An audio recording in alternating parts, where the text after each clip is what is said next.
So, our guest speaker this morning is well known to many of us and a longtime member of our congregation. In fact, about 12 years ago, she married my wife and me here. Barbara came to professional ministry in midlife, but her entire life has been full of inquiry, diversity, social justice, connecting, and sharing with others. Currently, she is exploring in new and deeper ways how we still give value to life as our capacities change. This morning, she's here to share with us about being with those who are dying.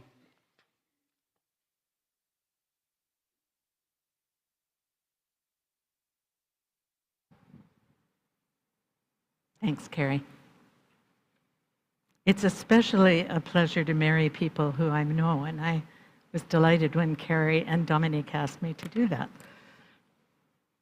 Well, it's spring, and we have wonderful things like the song that Ben and the choir sang, the joy of planting a garden and whatnot. And we have terrible things like what's going on in our country right now. But one thing that is constant is that we die at some point. And this sermon comes between two family deaths, one in September in Toronto, where I went to visit my uncle in the hospital and found he was actively dying, and none of his 5 children, nor anybody else, was there. And I was really sad and kind of upset about that. And the other one was last week, when I was called to go up to Yellowknife to do a wedding for the son of a nephew who was dying. And everybody was there. It was spring break, and 2 families from Edmonton were there. His son-in-law was, or his stepson was there, his son, his wife, the in-laws, everybody was there.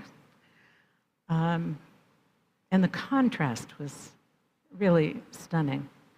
I don't know about you, but I want people there when I'm dying, people that I love and that love me and care for me. So I thought that I would talk a little bit because we don't have much in our culture that gives us that opportunity to learn about being with people who are dying. Oops. Which one am I talking on? Okay. I'm just going to take this out of my pocket. It's weighing me down.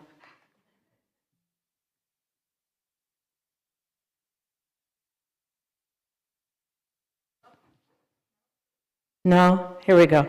The stories I will tell come from both my personal and professional experiences as a hospital chaplain. Deathing, I think, is a lot like birthing. Most of us need our loved ones and want them there to support us. The timing may not be clear when someone's going to die. It could be a traffic accident or a heart attack or the ups and downs of people coming close to the end. But close, really close to the end, it's pretty obvious that it's coming soon. So when that happens, it's time to make arrangements for the things that are important to you to be looked after, so you're free to be with the person that matters to you. You will never have this deep opportunity, this intimate opportunity with this person again. And the decision that you make will be with you for the rest of your life. Let me start out with a story of a beautiful vigil. I walked into the hospital room in Calgary where I was a student chaplain, and I knew the man was very close to death, like within a couple of days. I was surprised at how calm he was and his wife was, and how the room just felt grace-filled. So after a little bit of chat, I asked him why that was. And he told me when he'd been 10 years old, he'd been in a tractor rollover accident, and they thought he was dead for 5 to 10 minutes, something like that. And during that short period of time, he had an amazing experience on the other side of complete love and acceptance. And so he wasn't afraid of dying. And that, for me, kind of set the tone for, instead of fear about death, curiosity and hopefulness about that experience. There are times when it's possible for us to help a person dying to reframe death. I walked into the hospital in Mount Vernon when I was a chaplain there. I was asked to go and see this man who was quite depressed because he was close to dying. In fact, he was about 2 weeks away from dying.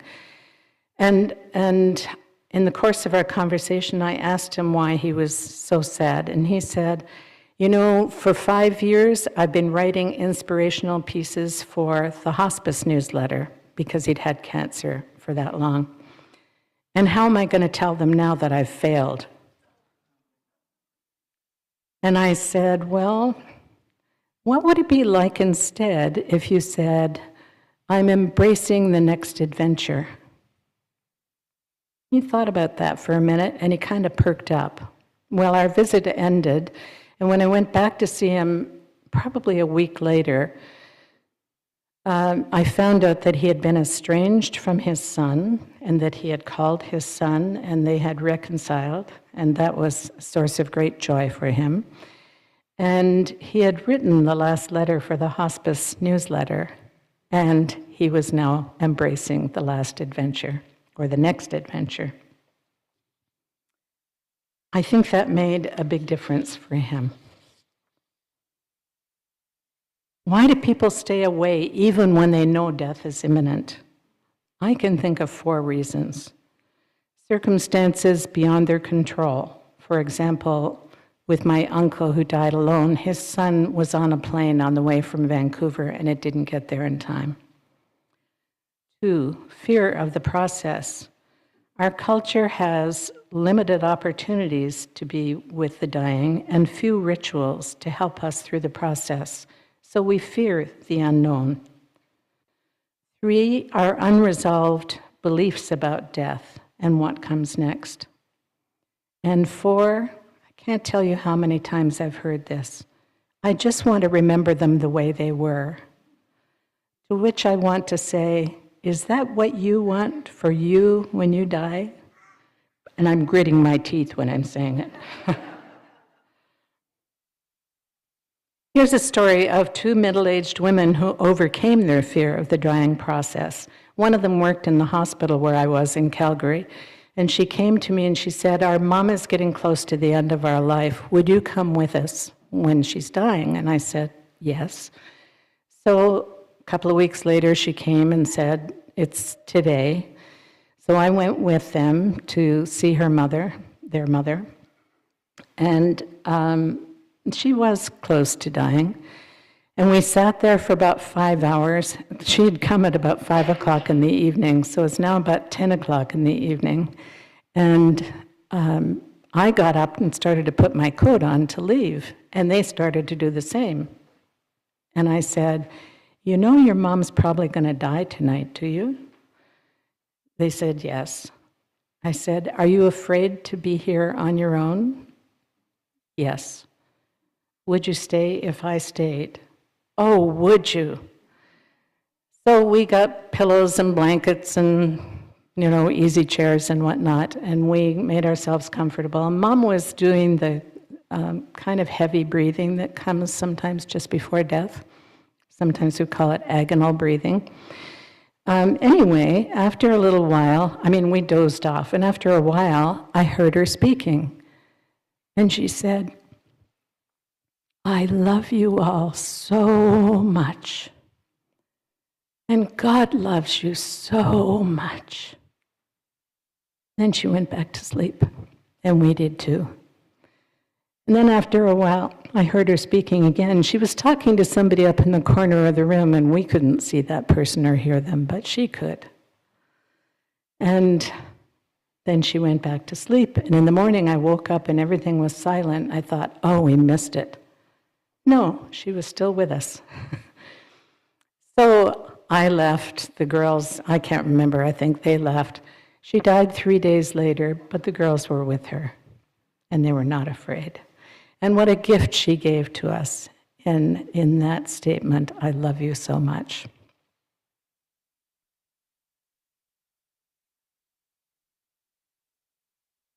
Part of what can remove the fear from being with someone who's dying is knowing what the dying person wants. Physically, most of us want to go peacefully without pain or with minimal pain, and most pain can be controlled by medications. When my husband's Aunt Chris was dying at home and I was her hospice person staying with her, about 2 o'clock in the morning she woke up and vomited on herself in the bed, and I called hospice. Thank God for hospice.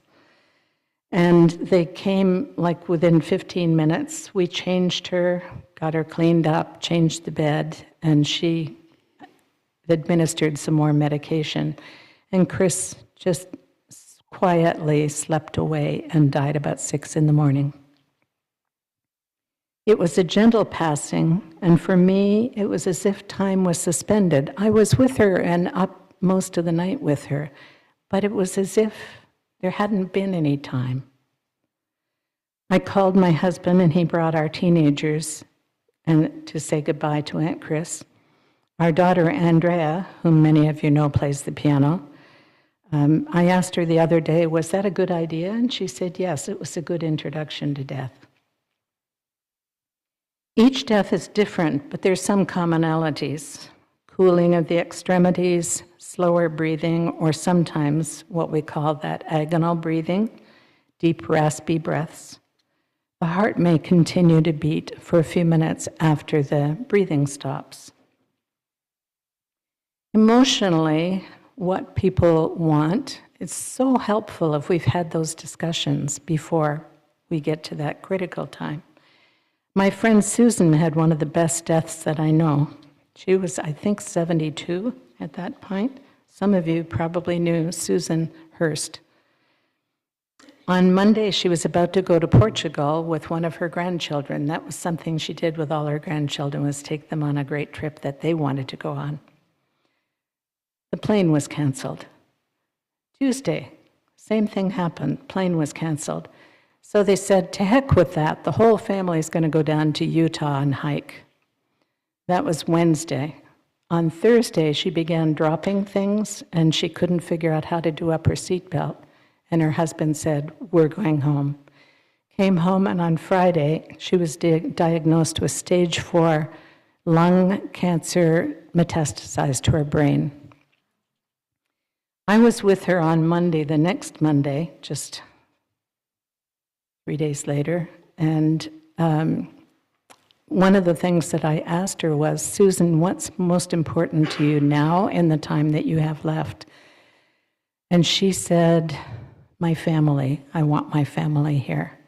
So her 2 daughters and their children, and I think one of the husbands, came and were there for the next 2 weeks before she died. She never had any pain. She did her mentation deteriorated, but she had her family with her, which was what she wanted, and she'd been able to express that, which was so important. By the way, 2 weeks before this happened, before she was diagnosed, she'd come over to my house to dig a big hole to plant a tree that I had bought, and I had bronchitis, so I couldn't do it. And here she is, like 4 weeks before she died, planting the hole for me. Boy, I call that a great death.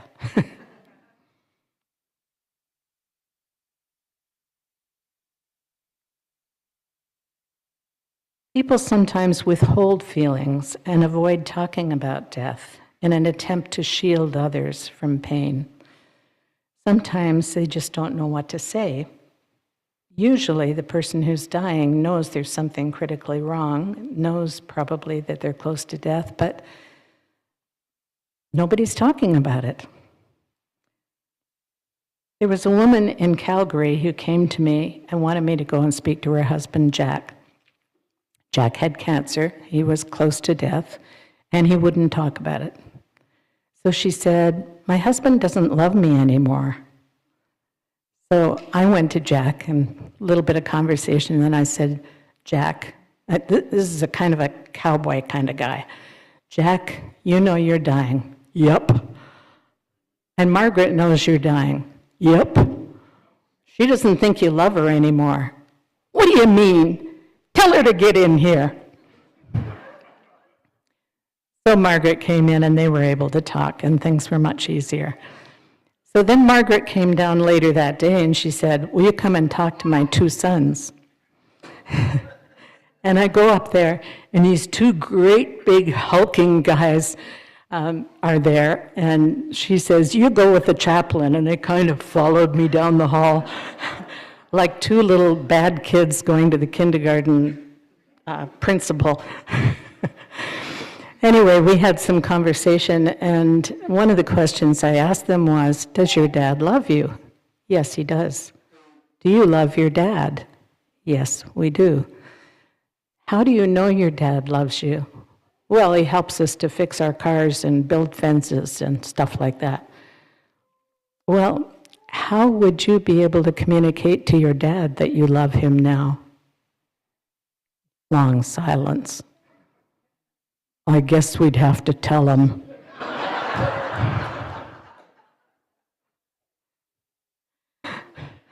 So they went back to see their dad, and I never saw Margaret again, so I hope that was a good sign.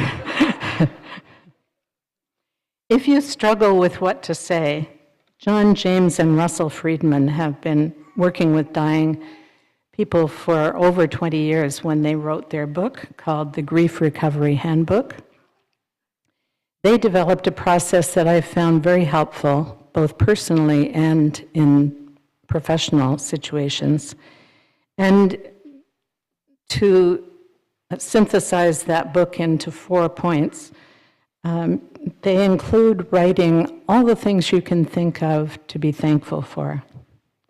Thank you for taking me and my date to the prom. Thank you for providing piano lessons all those years, whatever it is. Make a list. And then things I'm sorry for.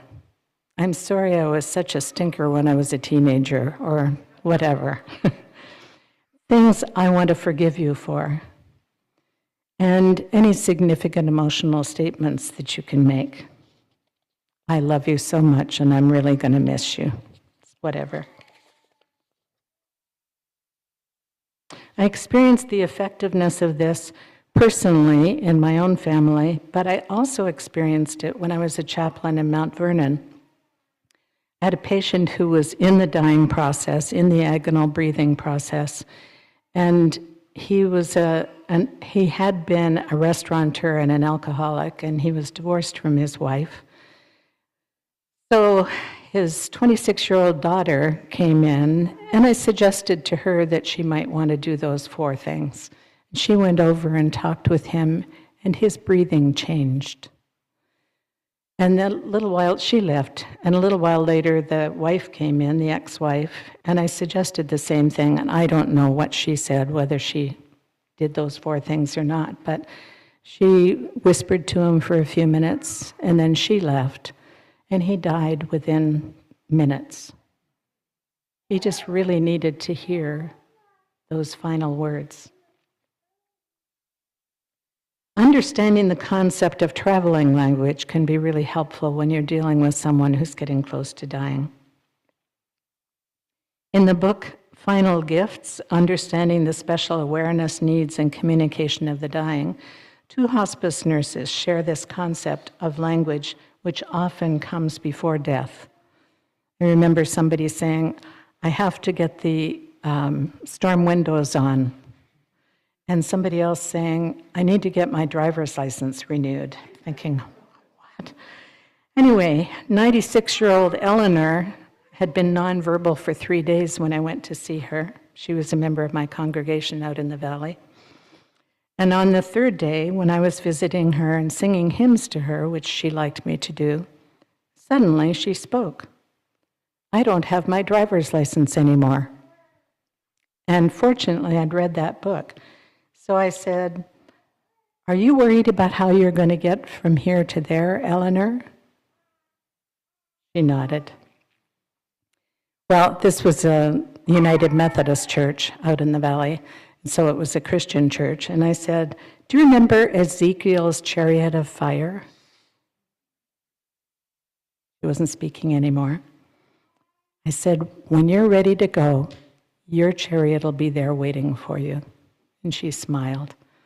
And I left shortly after that, and 2 hours later, she died in the arms of her family. I learned that it's not over until it's well and truly over. Never, ever say anything in front of a person, even if you think that they're unconscious or recently dead, until you know for sure that they're gone. I was called in Calgary to come and visit a young man in the hospital who'd been late getting off work, and he was going to a party, but there were a bunch of hooligans that had just been sent away from the party, not allowed to come in. And they took their anger out on him, beat him very badly.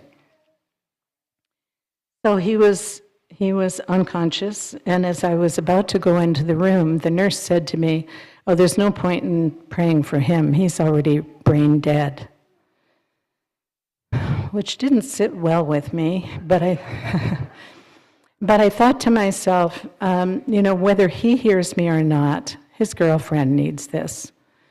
So I did go in and I did pray for him, and the tear came down his cheek. And I will never forget that. It made a huge impact on me. He did die, but he wasn't gone yet. I will share one bad experience. Occasionally things could be done better, but a bad death, in my experience, is rare. A woman in her 70s was dying of lung disease, and neither she nor her adult kids were ready for it. I was able to spend a little time with her before they came, but she was intubated, and it was so difficult to communicate, and I'm not sure that I helped her in those moments. When her children came, they looked like deer in the headlights. And the staff went ahead and turned off the oxygen without properly sedating her, so she was struggling to get her breath. That didn't need to happen, but sometimes things happen. Now I'd like to turn to what happens after the passing. Think about your cultural, family, or personal needs and customs when you are with somebody who's dying. In Calgary, I was called to the emergency room of an African-American grandmother who had died. The family was wailing. Having lived in Africa, I know that wailing is a common response to death. And honestly, it's an appropriate response to death, but it's not part of our culture normally.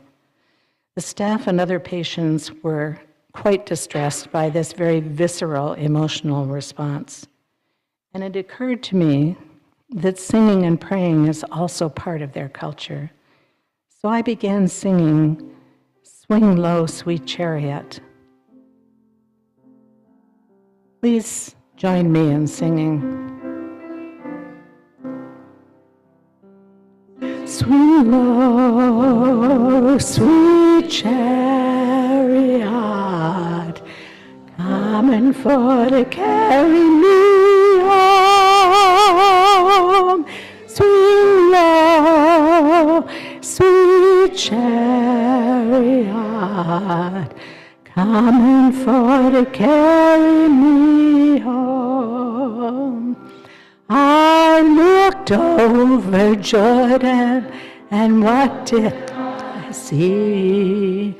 Coming for to carry me home.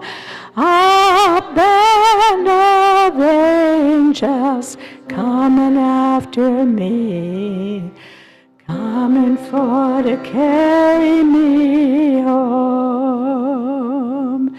Swing low, sweet chariot, coming for to carry me home. Swing low, sweet chariot, Lord, carry me home.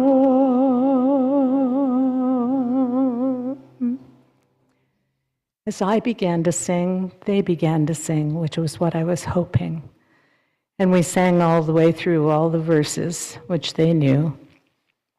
And when they finished, somehow they'd gotten their grief in a way that they were able to talk to each other, and I was able to slip out, and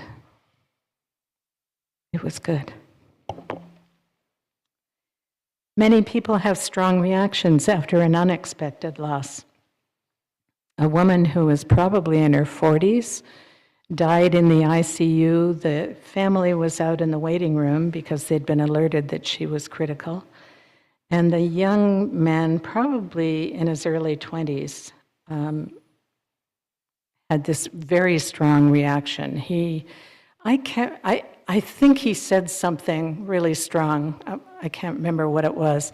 But then he charged out of that waiting room and down the hall and he just kind of slipped down against the wall and sat on the floor. And I followed him and sat down beside him and just listened to him, listened to his grief and his shock and whatever it was he needed to say. And then I suggested to him, go to your mother, touch her, tell her how you love her, tell her what you want to say. And he did, and the last thing I saw, he was stroking his mother's arm and talking quietly to her. In another instance, a woman in an auto accident, the two of them, she and her husband, were traveling through Mount Vernon, and they came in, and the husband told the ER staff what had happened. The wife was unconscious. During the night, the husband died, and the wife woke up in the morning and said, "Where's my husband? What, is he all right?" And the sons had asked that we not tell them that her husband had died until they came later that night. And I said, we can't lie to her all day. So I went down to the morgue. They were doing an autopsy. They have an area in the morgue area that has nice vines painted on the wall, and it's an okay place. So I explained the situation and asked if I could bring her down when they finished the autopsy, and they made it look really nice. And they put a cap on him, and they pulled the blankets or the sheets up to here, but they had his arm out. So I brought her down in a wheelchair, and she sat there and held his hand and talked to him and said what she needed to say to him. And I think that was the right thing to do. Some takeaways, and I know I can't cover all the situations, but some takeaways. Be prepared. Fill out your advance directives and give it to your kids and your doctor, and talk to your family and loved ones about what's in it and what's important to you. Do you want music when you're dying? Do you want silence? Do you want people telling stories about your lives together? Do you want medication? Talk about those things. I had a woman in Mount Vernon who was pretty close to dying, like within a couple of days. And she had a daughter locally and another daughter down south. And I called the daughter down south and said, if you want to see your mom alive, you need to get on a plane today. And she did. I didn't know that the daughters had been in a feud for 8 years. So I went and told the mother that her daughter was coming, and she rolled over and died.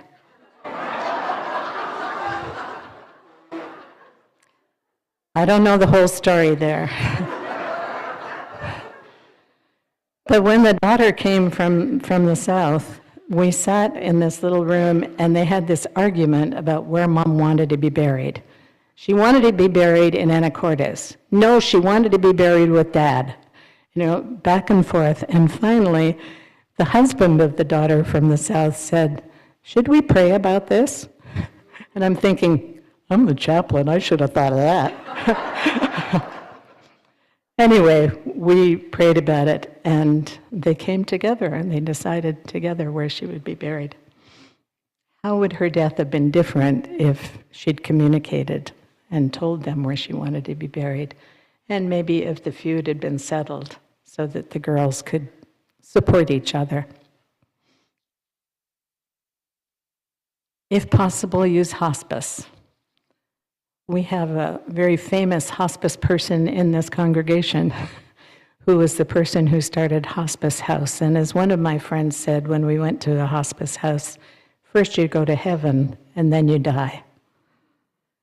The care is so wonderful in Hospice House, and it's definitely something to think about when you're in that situation.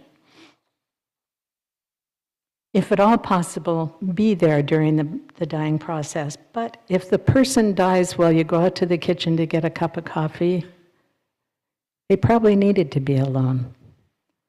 That happened with Uncle Albert. Chris was with her all the time, and she got up to go get a cup of coffee and came back and he was gone. But he was an extreme introvert.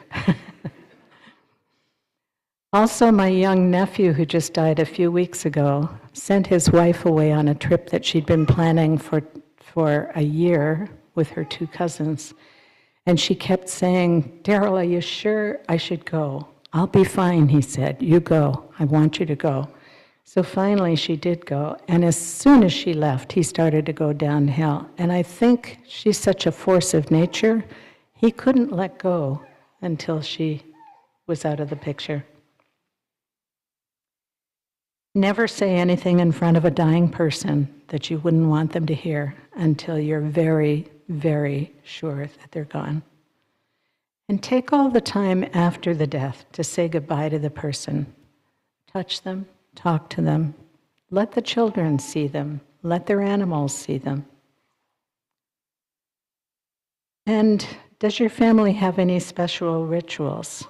Is there jewelry to remove? I took my father's wedding ring and put it on my finger and wore it until I was able to give it to my nephew about 6 months later. When my nephew Daryl died last week, his closest family and friends washed his body and then lay him out on the bed with his favorite clothes on and his cowboy hat and his boxing gloves and his karate belt and his eagle feathers, and all his shoes under the bed. And they kept him there for 24 hours while people came to visit and say goodbye to him and to give their condolences. Know how the deceased person wants their body to be handled. Another thing that should be settled before they die. My friend David Cullen did a lot of research and decided he wanted his body to go to science. And he discovered in the process of the research that 20,000 students would learn from his body over a period of 10 years. There's cremation, burial, natural burial, being wrapped in a shroud, aquamation, composting. There are a lot of things to think about. Memorials, traditional or informal. A traditional marker in a cemetery, or something like Rick Herman's poem on a bulkhead down at Marine Park. It's important to have the opportunity to share our grief because we are a communal people. And we'll hear stories we've never heard before when we go to a memorial. My Aunt Doreen did not want a memorial, and I was upset because I feel that you need that as a communal act of grieving. But I was able to get her granddaughter, who was her executor, to agree to having an instead of obituary online. So those of us who were close to her, I put them all on an email chain, and then I sent out my remembrances, and several other people sent things around to all of us too, which was very sweet. Another thing which probably a lot of people wouldn't like, but I found, because I was married to an Austrian and all his family was back there, whenever somebody would die, they would send a picture of the person in the coffin, generally. And at first I didn't like that, But I realized that I never saw my mother-in-law after she died, and I did what we call magical thinking. I knew she had died in my head, but in my heart, I thought, she was such a trickster. I bet she's just going to show up at the front door someday, say, I fooled you.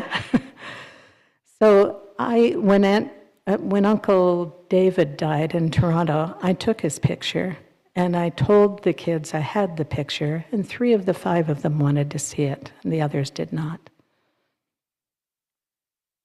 The final blessing.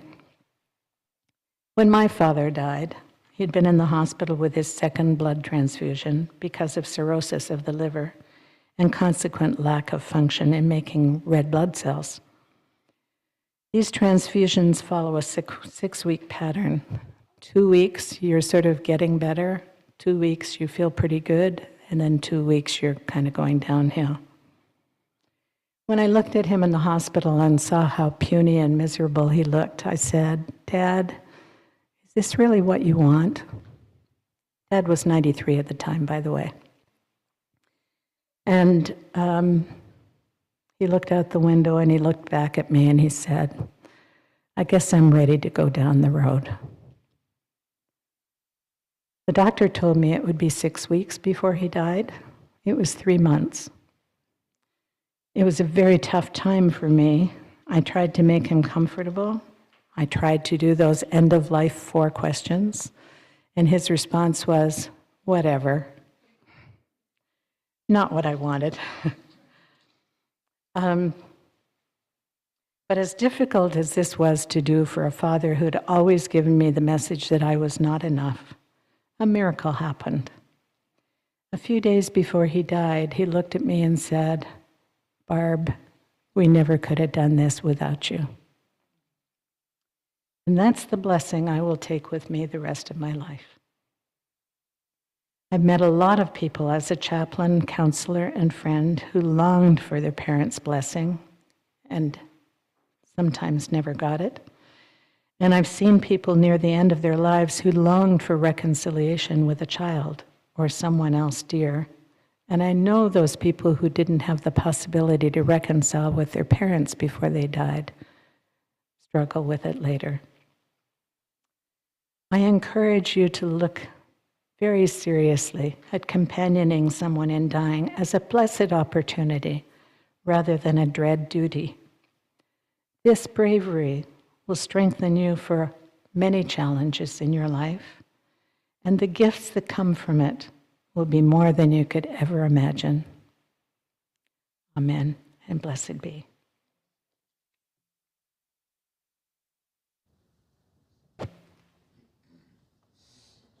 Thank you, Barbara, for sharing about your beautiful work.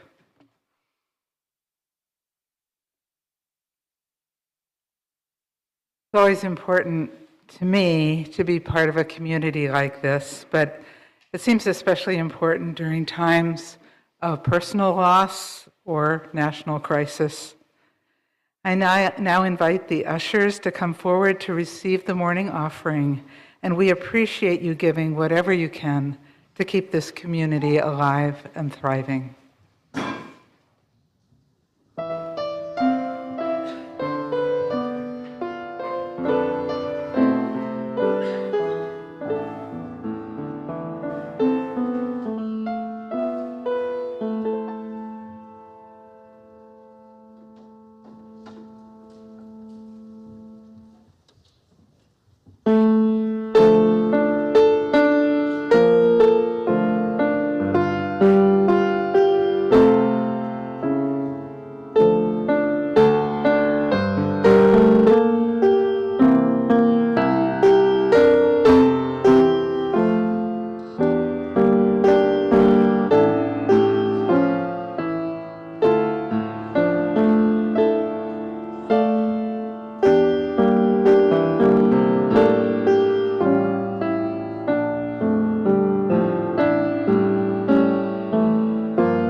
think we're going to skip the closing hymn, number 306, and go straight to so you can put the hymnals away, and go straight to the closing reading. Before the sublime mystery of life and spirit, the mystery of infinite space and endless time, we stand in reverent awe. This much we know. We are at least one phase of the immortality of life. The mighty stream of life flows on, and in this mighty stream, we too flow on, not lost, but each eternally significant. For this I feel, the Spirit never betrays the person who trusts it. Physical life may be defeated, but life goes on. Character survives, goodness lives, and love is immortal. And now if you would stand and circle around for freedom in whatever way works, maybe 2 circles.